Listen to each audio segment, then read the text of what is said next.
সবাইকে এন্টারটেইনমেন্টের দুনিয়া স্বাগতম। ভিডিও দেখেন আর মজা পান। ভিডিওগুলো ভালো না লাগলে কমেন্ট করে জানিয়ে যাবেন। নাম্বার 1 আপনি যদি গোল দিতে পারেন তাহলে নগদ 500 টাকা দিমু। এটা কোনো ব্যাপার? দিতেছি। গোল! কই গোল? পিছনে তাকাই দেখো।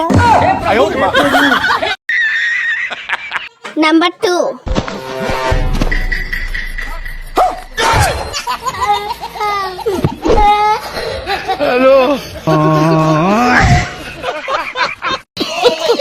নাম্বার 3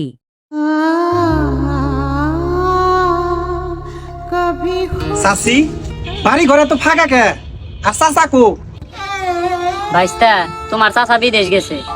ইয়ে, চিন্তা করেন না ভাবি, আমি আছি তো।